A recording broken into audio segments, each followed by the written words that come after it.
Bonjour à toutes et à tous, bienvenue sur cette séance au cours de laquelle on va évoquer l'accident du travail qui survient donc à un salarié. Alors l'accident de travail, on va parler de la définition de l'accident de travail, de l'accident de trajet, de l'accident qui survient à un salarié qui est en déplacement professionnel. On va voir aussi quelles sont les obligations du salarié et celles de l'employeur donc lors d'un accident de travail. Commençons bien sûr, comme d'habitude, par le cas pratique que vous attendez tous avec impatience, qui nous est relaté par notre ami Fred et qui nous parle donc du cas survenu à un de ses amis, son meilleur ami en l'occurrence Julio, qu'il a vu hier soir. Et donc il se trouve que Julio est en arrêt de travail, il a eu un accident récemment alors qu'il était en déplacement en Chine et plus précisément donc pour rencontrer des clients importants de son entreprise. Et il se trouve qu'à l'occasion de ce déplacement en Chine, Julio s'est fracturé le bras et ça s'est passé à 3 h du matin en dansant dans une discothèque, il a glissé et donc il s'est fait mal. Et donc il a fait une déclaration d'accident de travail et depuis il est en accident de travail.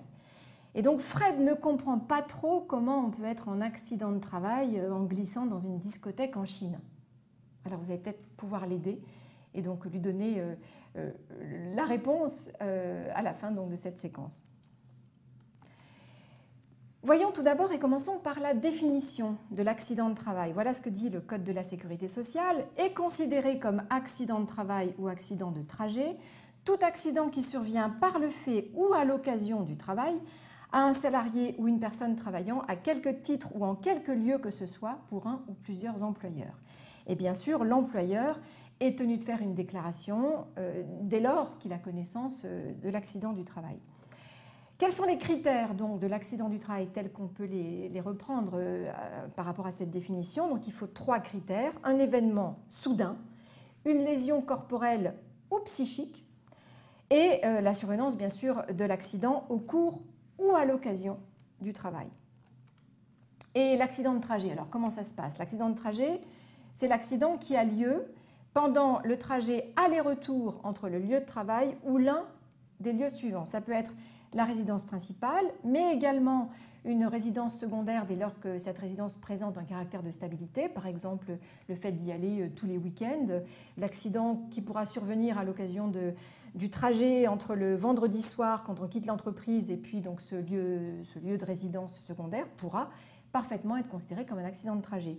Ça peut être aussi tout autre lieu où le travailleur se rend habituellement pour des raisons familiales. Exemple, passer à la crèche après avoir quitté son travail pour aller chercher son petit enfant, ou alors même le matin, après avoir quitté le domicile, faire un détour pour déposer les enfants à l'école et ensuite arriver au travail. Donc les détours qui sont liés donc, à ces nécessités de la vie courante peuvent être également pris en compte comme accident de trajet si malheureusement le salarié a un accident sur cette période. Et également, sera considéré comme accident de trajet l'accident qui survient en fait sur le trajet aller-retour entre le lieu de travail et le lieu où le salarié prend ses repas. Ça peut être une cantine, le restaurant ou n'importe quel autre lieu pendant la journée de travail.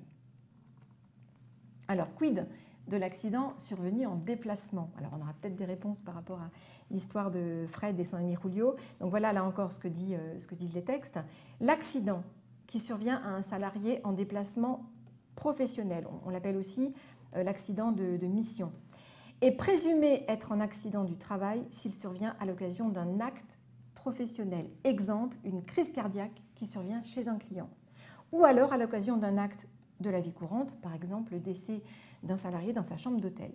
Alors, pour que l'employeur, comment dirais-je, puisse contester valablement la définition d'accident de travail pour justement toutes ces situations qui peuvent survenir alors que le salarié est en déplacement et dès lors que l'accident n'est pas directement lié au travail, il faut que l'employeur ou la caisse de sécurité sociale rapporte la preuve que le salarié avait interrompu sa mission pour un motif personnel. Donc les interruptions doivent être démontrées donc, par l'employeur ou la caisse. Quelles sont les obligations du salarié en accident du travail? C'est simple, vous allez le voir, il doit avertir l'employeur dans les 24 heures, sauf cas de force majeure, s'il n'est pas capable de le faire lui-même parce qu'il est hors d'état de le faire du fait de l'accident. Il doit préciser, donc cette déclaration doit préciser le lieu, les circonstances de l'accident et l'identité des témoins éventuels. Et bien sûr, le salarié doit consulter rapidement un médecin qui va établir un certificat médical. Quelles sont maintenant les obligations de l'employeur? Il doit déclarer l'accident de travail ou de trajet dans les 48 heures. Alors on ne tient pas compte des dimanches et des jours fériés, donc c'est 48 heures ouvrables, suivant la connaissance qu'il a de l'accident à la caisse de sécurité sociale dont dépend la victime. Donc l'employeur a 48 heures à partir du moment où il a connaissance de l'accident et non pas à partir du moment où survient l'accident. Il peut y avoir un décalage parfois entre le jour de l'accident et le moment où l'employeur est informé. Donc ce délai de 48 heures part à compter de ce moment-là, celui où l'employeur est informé. L'employeur doit également délivrer une attestation de salaire pour que le salarié puisse obtenir le bénéfice des indemnités journalières versées par la sécurité sociale et le cas échéant bien sûr par l'entreprise. Et il doit remettre, l'employeur, au salarié une feuille d'accident du travail pour que le salarié obtienne la gratuité des soins ou des frais médicaux. Enfin, et pour finir, quelle est la situation du salarié pendant l'arrêt dû à l'accident du travail?